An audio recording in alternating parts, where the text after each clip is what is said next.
ओम नमः शिवाय। हर हर महादेव। हमारे चैनल पर आप सभी शिव भक्तों का एक बार फिर बहुत बहुत स्वागत है। आप में से कई लोग अपनी मनोकामनाओं को पूरा करने, जीवन के दुखों से छुटकारा पाने और भगवान शिव की कृपा पाने के लिए प्रदोष का व्रत रखते हैं। ये एक ऐसा महाव्रत है जो कलयुग में हमारे सभी पाप और दोष मिटाने की शक्ति रखता है। आप पूरी श्रद्धा और भक्ति के साथ हर महीने की त्रयोदशी को ये व्रत करते हैं। प्रदोष काल में भोलेनाथ की पूजा करते हैं और अपने परिवार की सुख शांति के लिए प्रार्थना करते हैं। आपकी ये भक्ति, आपकी ये आस्था सचमुच अनमोल है। लेकिन क्या आप जानते हैं कि एक आम चूक की वजह से, एक अधूरे ज्ञान के कारण कई बार 11 या 26 प्रदोष व्रत रखने के बाद भी हमें उसका पूरा फल नहीं मिल पाता?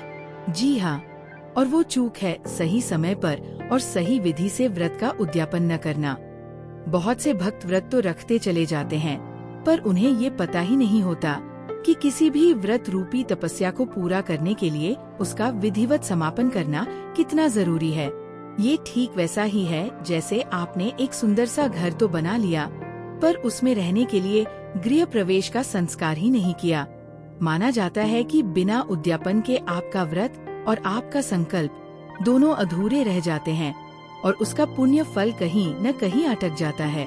तो अगर आप भी प्रदोष व्रत रखते हैं या रखने की सोच रहे हैं तो इस वीडियो को अंत तक जरूर देखिएगा, क्योंकि आज हम शास्त्रों के आधार पर आपको बताएंगे कि प्रदोष व्रत की सही संख्या क्या है, 11 या 26 व्रत के बाद उद्यापन करना क्यों इतना जरूरी माना गया है, और उद्यापन की वो सरल विधि क्या है जिसे आप घर पर भी आसानी से कर सकते हैं, ताकि आपकी तपस्या सफल हो और आपको देवाधिदेव महादेव का पूरा आशीर्वाद मिल सके।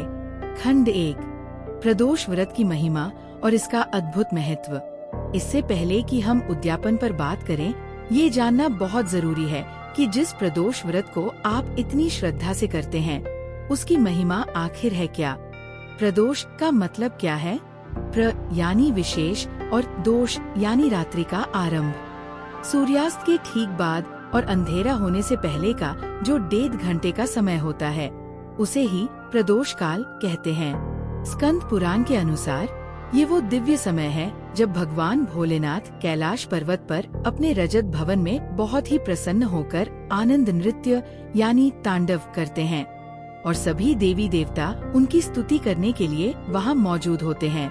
जरा सोचिए, जिस समय ब्रह्मांड के स्वामी खुद इतने प्रसन्न हों, उस समय की गई पूजा कितनी जल्दी सफल होगी। यही वजह है कि प्रदोष काल में की गई शिव पार्वती की पूजा सबसे उत्तम मानी गई है। ये व्रत हर महीने के कृष्ण पक्ष और शुक्ल पक्ष की त्रयोदशी तिथि को रखा जाता है। पुराणों में बताया गया है कि कलयुग में प्रदोष व्रत ही भगवान शिव की कृपा पाने और हर तरह के कष्ट और पाप से मुक्त होने का सबसे सरल रास्ता है। शास्त्र तो यहाँ तक कहते हैं कि सच्चे मन से एक प्रदोष व्रत रखने का पुण्य 2 गायों के दान के बराबर होता है। ये व्रत सिर्फ आध्यात्मिक उन्नति ही नहीं, बल्कि हमारी दुनियावी मुश्किलों को भी दूर करता है। अलग अलग दिन पड़ने वाले प्रदोष व्रत का फल भी अलग होता है। जैसे रविवार का प्रदोष व्रत लंबी उम्र और अच्छी सेहत देता है। सोमवार का प्रदोष, सोम प्रदोष, हमारी सभी इच्छाएं पूरी करता है। मंगलवार का प्रदोष, भौम प्रदोष, रोगों से छुटकारा दिलाता है। और शनिवार को पड़ने वाला शनि प्रदोष व्रत संतान प्राप्ति और नौकरी में तरक्की के लिए बहुत खास माना गया है। ये व्रत इतना शक्तिशाली है कि इसने एक साधारण विधवा ब्राह्मणी और एक अनाथ राजकुमार को भी उनका खोया हुआ सम्मान और राजपाट वापस दिला दिया था, जैसा कि प्रदोष व्रत की कथा में बताया गया है। राजकुमार धर्मगुप्त ने ऋषि शांडिल्य के कहने पर ये व्रत किया और महादेव की कृपा से न केवल गंधर्व कन्या से उनका विवाह हुआ, बल्कि उन्हें अपना राज्य भी वापस मिल गया। ये कथा इस बात का सबूत है कि अगर पूरे विश्वास और नियम से ये व्रत किया जाए तो नामुमकिन भी मुमकिन हो जाता है। इसलिए जब आप ये व्रत रखते हैं तो आप सिर्फ भूखे प्यासे नहीं रहते, बल्कि आप सीधे उस दिव्य ऊर्जा से जुड़ते हैं जो प्रदोष काल में पूरे ब्रह्मांड में फैली होती है। खंड 2, व्रतों की संख्या का रहस्य 11, 26 या उससे ज्यादा क्यों? अब आते हैं सबसे जरूरी सवाल पर, हमें कितने प्रदोष व्रत रखने चाहिए? क्या इसकी कोई तय संख्या है? जी हाँ, शास्त्रों और विद्वानों के अनुसार व्रत के संकल्प की संख्या का एक खास महत्व है। जब भी आप कोई व्रत शुरू करते हैं तो हाथ में जल, फूल और चावल लेकर संकल्प लेना जरूरी होता है। इसी संकल्प में ये तय किया जाता है कि आप कितने व्रत करेंगे। प्रदोष व्रत के लिए मुख्य रूप से 11 या 26 की संख्या सबसे शुभ मानी गई है। चलिए इन संख्याओं के पीछे छिपे आध्यात्मिक रहस्य को समझते हैं। 11 प्रदोष व्रत कष्ट निवारण के लिए। 11 का अंक भगवान शिव से बहुत गहराई से जुड़ा है। भगवान शिव के 11 रुद्र अवतार हैं, जिन्हें एकादश रुद्र कहते हैं। जब कोई भक्त 11 प्रदोष व्रत करने का संकल्प लेता है तो माना जाता है कि उसे भगवान शिव के इन्हीं 11 रुद्र स्वरूपों की कृपा मिलती है। ये व्रत की पहली और सबसे महत्वपूर्ण संख्या है। 11 प्रदोष व्रत का संकल्प उन लोगों के लिए खास तौर पर फायदेमंद है जो किसी फौरी परेशानी से जूझ रहे हैं, जैसे स्वास्थ्य समस्याएं। अगर कोई लंबे समय से बीमार है तो 11 प्रदोष व्रत का संकल्प सेहत में सुधार ला सकता है। आर्थिक संकट, अगर पैसों की तंगी चल रही है या कर्ज बढ़ गया है तो 11 प्रदोष व्रत रखने से आय के नए रास्ते खुलते हैं। मानसिक अशांति, अगर मन में बेचैनी, तनाव या डर रहता है तो ये व्रत मन को शांति देता है। 11 व्रतों का चक्र पूरा करने से जीवन की बड़ी मुश्किलें शांत होने लगती हैं और भगवान शिव की कृपा महसूस होने लगती है। 26 प्रदोष व्रत मनोकामना पूर्ति और परिवार के लिए। जो लोग 11 व्रतों का चरण पूरा कर लेते हैं या जीवन में और गहरे लाभ चाहते हैं, वे 26 प्रदोष व्रत का संकल्प ले सकते हैं। 26 की संख्या का भी अपना महत्व है। एक साल में लगभग 24 से 26 त्रयोदशी तिथियां आती है। इस तरह 26 प्रदोष व्रत का संकल्प एक साल के पूरे व्रत चक्र को दिखाता है। ये एक संपूर्ण अनुष्ठान माना जाता है। 26 प्रदोष व्रत का संकल्प इन इच्छाओं के लिए विशेष रूप से किया जाता है। संतान प्राप्ति, जिन दंपतियों को संतान की इच्छा है उनके लिए शनि प्रदोष के साथ 26 व्रतों का संकल्प बहुत फलदायी माना गया है। संतान की तरक्की, बच्चों की पढ़ाई, करियर और सफलता के लिए भी माता पिता ये व्रत कर सकते हैं। सौभाग्य और सुखी वैवाहिक जीवन, परिवार में प्यार और शांति बनाए रखने के लिए ये व्रत बहुत अच्छा है। शत्रुओं पर विजय, अगर जाने अनजाने दुश्मन आपके काम में रुकावट डाल रहे हैं तो 26 प्रदोष व्रत का अनुष्ठान एक सुरक्षा कवच की तरह काम करता है।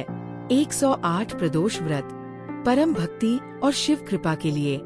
ये प्रदोष व्रत की सर्वोच्च संख्या है जो पूरे समर्पण और गहरी श्रद्धा का प्रतीक है। हिंदू धर्म में 108 का अंक परम पवित्र है। जप माला में 108 मन के होते हैं और भगवान शिव के 108 मुख्य नाम हैं। 108 प्रदोष व्रत का अनुष्ठान जीवन की एक महान साधना है। जो भक्त इस साधना को पूरा करते हैं उनके लिए कुछ भी पाना असंभव नहीं रहता। तो आप अपनी श्रद्धा, हिम्मत और इच्छा के अनुसार 11 या 26 व्रतों का संकल्प लेकर अपना व्रत शुरू कर सकते हैं। लेकिन याद रखें, संकल्प लेने के बाद इन व्रतों को पूरा करना और उसके बाद विधि विधान से उद्यापन करना बहुत जरूरी माना गया है। खंड 3, अधूरी तपस्या का कारण उद्यापन क्यों इतना जरूरी है। अब हम आते हैं वीडियो के उस हिस्से पर जिसे समझना सबसे जरूरी है। उद्यापन आखिर अनिवार्य क्यों है। उद्यापन का सीधा सा मतलब है समापन या व्रत को उठाना। ये किसी भी व्रत की औपचारिक समाप्ति की प्रक्रिया है। जब आप व्रत का संकल्प लेते हैं तो आप भगवान को साक्षी मानकर एक वचन देते हैं कि हे प्रभु, मैं अपनी इस इच्छा की पूर्ति के लिए इतने व्रत करने का वचन लेता हूँ। उद्यापन उस वचन को सम्मान के साथ पूरा करने और भगवान को धन्यवाद देने का एक तरीका है। बिना उद्यापन के व्रत को अधूरा क्यों माना जाता है। इसके कुछ पारंपरिक कारण हैं। 1. संकल्प पूरा होता है। उद्यापन के बिना आपका संकल्प अधूरा रहता है। ये एक ऐसी यात्रा है जिसे आपने शुरू तो किया पर मंजिल पर पहुंचकर जीत का झंडा नहीं फहराया। उद्यापन ही वो जीत का झंडा है। 2. आभार जताने का मौका। व्रत के दौरान भगवान आपको उसे बिना किसी बाधा के पूरा करने की शक्ति देते हैं। उद्यापन उस दिव्य मदद के लिए भगवान का शुक्रिया अदा करने का एक मौका है। 3. अनजाने में हुई गलतियों की माफी व्रत एक लंबी तपस्या है। इस दौरान हमसे जाने अनजाने में कई गलतियां हो सकती है। पूजा में कोई कमी, मन में कोई गलत विचार या नियमों में कोई चूक। उद्यापन के समय हम भगवान से इन सभी गलतियों के लिए माफी मांगते हैं ताकि हमारे व्रत का फल कम न हो। 4. पुण्य फल को लॉक करना माना जाता है कि उद्यापन की प्रक्रिया आपके कमाए हुए पुण्य को लॉक कर देती है। जैसे घड़े में पानी भरने के बाद उसे ढक्कन से बंद करना जरूरी है, वैसे ही उद्यापन आपके व्रत के पुण्य को सुरक्षित करता है और ये सुनिश्चित करता है कि उसका पूरा लाभ आपको मिले। स्कंद पुराण जैसे ग्रंथ इस बात पर जोर देते हैं कि व्यक्ति को 11 या 26 त्रयोदशी व्रत के बाद उद्यापन करना चाहिए। इसके बिना व्रत का पूरा फल नहीं मिलता और वह अधूरा ही माना जाता है। इसलिए अगर आपने 11 या 26 व्रत पूरे कर लिए हैं, तो बिना देर किए उद्यापन की तैयारी करें। खंड 4. प्रदोष व्रत उद्यापन की संपूर्ण और सरल विधि। अब मैं आपको प्रदोष व्रत उद्यापन की वो विधि बताने जा रहा हूँ जिसे आप किसी पंडित जी के मार्गदर्शन में या अगर वो संभव न हो तो खुद भी पूरी श्रद्धा से घर पर कर सकते हैं। उद्यापन हमेशा त्रयोदशी तिथि यानी प्रदोष व्रत वाले दिन ही किया जाता है। भाग 1. उद्यापन की तैयारी। द्वादशी तिथि एक दिन पहले। उद्यापन की तैयारी एक दिन पहले द्वादशी तिथि से ही शुरू हो जाती है। 1. गणेश पूजन। किसी भी शुभ काम की शुरुआत में भगवान गणेश की पूजा जरूरी है। द्वादशी की शाम को नहा धोकर पूजा घर में गणेश जी की मूर्ति या तस्वीर रखें। उन्हें दूर्वा, मोदक, फूल चढ़ाएं और गंग गणपति नमः मंत्र का जाप करते हुए प्रार्थना करें कि आपका उद्यापन बिना किसी बाधा के पूरा हो। 2. रात्रि जागरण। इस रात को जागरण का खास महत्व है।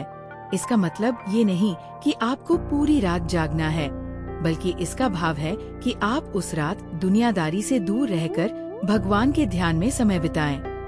आप शिव पार्वती और गणेश जी के भजन कीर्तन कर सकते हैं या शिव चालीसा का पाठ कर सकते हैं। भाग 2. उद्यापन का मुख्य दिन। त्रयोदशी तिथि। 1. सुबह की तैयारी। उद्यापन के दिन सुबह जल्दी उठकर स्नान करें और साफ कपड़े पहने। पुरुषों के लिए सफेद और महिलाओं के लिए लाल, पीली या हरी साड़ी अच्छी मानी जाती है। 2. मंडप बनाना। घर के पूजा घर में या किसी साफ सुथरी जगह पर जो उत्तर पूर्व दिशा में हो एक चौकी रखें। उस पर सफेद या लाल कपड़ा बिछाएं। आप इस जगह को फूलों और रंगोली से सजाकर एक सुंदर मंडप जैसा बना सकते हैं। 3. देवताओं की स्थापना। चौकी पर भगवान शिव और माता पार्वती की मूर्ति या तस्वीर स्थापित करें। साथ ही गणेश जी, कार्तिकेय और नंदी जी को भी जगह दें। एक तांबे के कलश में पानी, गंगाजल, सुपारी, सिक्का और आम के पत्ते डालकर उसे भी स्थापित करें। 4. संकल्प। अब हाथ में जल, चावल और फूल लेकर संकल्प करें। कहें, हे महादेव, आपकी कृपा से मैंने 11 या 26 प्रदोष व्रत पूरे कर लिए हैं। आज मैं इन व्रतों का उद्यापन करने जा रहा हूँ। कृपया इसे स्वीकार करें और मेरे व्रत को सफल बनाएं। ये कहकर हाथ की सामग्री भगवान के चरणों में चढ़ा दें। 5. षोडशोपचार पूजन। अब सभी देवी देवताओं की विस्तार से पूजा करें। स्नान। शिवलिंग का पंचामृत, दूध, दही, घी, शहद, शक्कर से अभिषेक करें। फिर साफ जल से स्नान कराएं।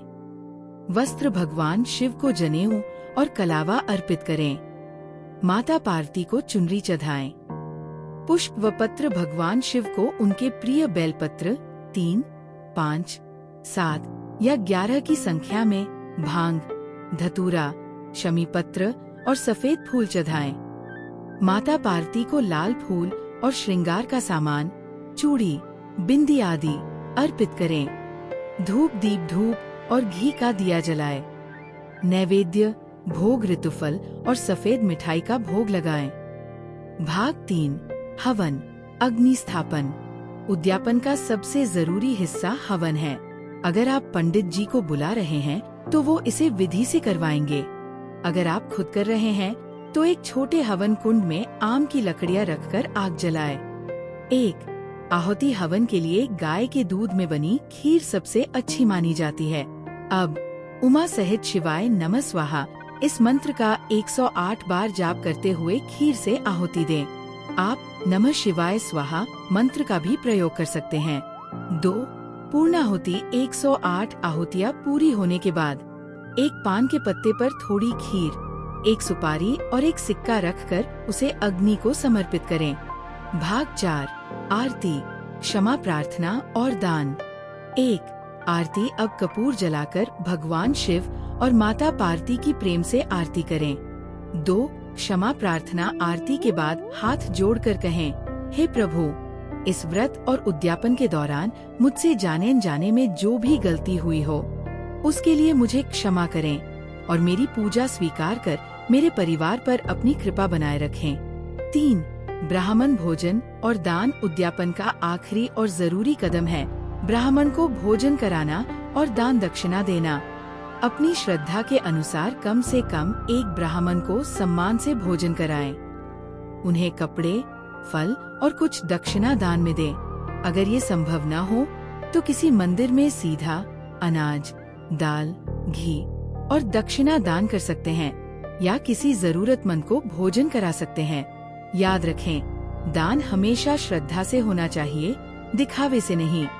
4 प्रसाद ग्रहण। ब्राह्मणों को विदा करने के बाद खुद प्रसाद खाएं और परिवार में बांटें। इसी के साथ आपका प्रदोष व्रत उद्यापन संपन्न होता है। ये एक सामान्य विधि है।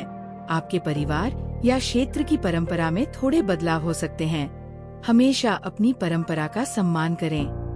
अगर आपको प्रदोष व्रत उद्यापन की ये सरल विधि समझ में आई और ये जानकारी आपके काम की लगी तो प्लीज इस वीडियो को एक लाइक करें और हमारे चैनल को सब्सक्राइब कर लें ताकि ऐसी ही सच्ची धार्मिक जानकारी आप तक पहुंचती रहे। खंड 5 उद्यापन का दिव्य फल, पूर्णता से मिलने वाले लाभ। जब आप इस तरह विधि विधान से अपने व्रत का उद्यापन करते हैं तो न केवल आपका अनुष्ठान पूरा होता है बल्कि आपको उस व्रत का कई गुना फल मिलता है। आइए जानते हैं उद्यापन करने से क्या क्या लाभ मिलते हैं। 1 मनोकामनाएं जल्दी पूरी होती है। उद्यापन करने से आपकी वो खास इच्छा जिसके लिए आपने व्रत रखा था उसके पूरे होने का रास्ता खुल जाता है। भगवान शिव आपकी तपस्या को पूरा मानकर अपना आशीर्वाद देते हैं। 2 अच्छी सेहत और लंबी उम्र। विधि विधान से किया गया उद्यापन व्रती को निरोगी शरीर का वरदान देता है। पुराने रोग भी शांत होने लगते हैं और व्यक्ति को एक लंबा और स्वस्थ जीवन मिलता है। 3 धन दौलत में बढ़ोतरी। जो लोग शुक्रवार के प्रदोष व्रत का उद्यापन करते हैं उन्हें जीवन में धन और सौभाग्य मिलता है। गरीबी दूर होती है और आय के साधन बढ़ते हैं। 4 संतान सुख और सुखी वैवाहिक जीवन। जो लोग संतान की इच्छा से व्रत रखते हैं उद्यापन करने से उनकी ये इच्छा पूरी होती है। साथ ही परिवार में सुख शांति बढ़ती है और पति पत्नी के रिश्ते में मिठास आती है। 5 पापों का नाश और मोक्ष का रास्ता। सबसे बड़ा लाभ आध्यात्मिक है। उद्यापन के साथ किया गया प्रदोष व्रत जन्म जन्म के पापों को मिटाता है। ऐसा व्यक्ति अंत में भगवान शिव के परम धाम शिवलोक को प्राप्त करता है। संक्षेप में कहें तो उद्यापन आपकी भक्ति पर पूर्णता की मुहर लगाता है। ये भगवान शिव को संदेश देता है कि आप न केवल संकल्प लेना जानते हैं बल्कि उसे पूरी श्रद्धा और सम्मान के साथ पूरा करना भी जानते हैं। समापन। तो प्यारे शिव भक्तों, आज हमने जाना कि प्रदोष व्रत सिर्फ भूखे रहने तक ही सीमित नहीं है। इसकी सफलता इसके विधिवत उद्यापन में ही छिपी है। चाहे आप 11 व्रत करें या 26, संकल्प को पूरा करने के बाद उसका समापन करना उतना ही जरूरी है जितना उसे शुरू करना। उद्यापन आपकी तपस्या का फल है, आपकी श्रद्धा का सबूत है और भगवान शिव के प्रति आपके धन्यवाद का प्रतीक है। इस विधि को अपनाकर आप न केवल अपने व्रत को सार्थक बना सकते हैं बल्कि देवों के देव महादेव की वो कृपा भी पा सकते हैं जो आपकी जिंदगी को सुख, शांति और समृद्धि से भर देगी। हमें उम्मीद है कि इस जानकारी ने आपके मन के सभी सवालों को दूर किया होगा। अगर आपके मन में अभी भी कोई सवाल है तो नीचे कमेंट्स में जरूर पूछें। और भगवान भोलेनाथ के लिए अपनी श्रद्धा दिखाने के लिए कमेंट बॉक्स में ओम नमः शिवाय या हर हर महादेव लिखना न भूलें। महादेव आप सभी का कल्याण करें।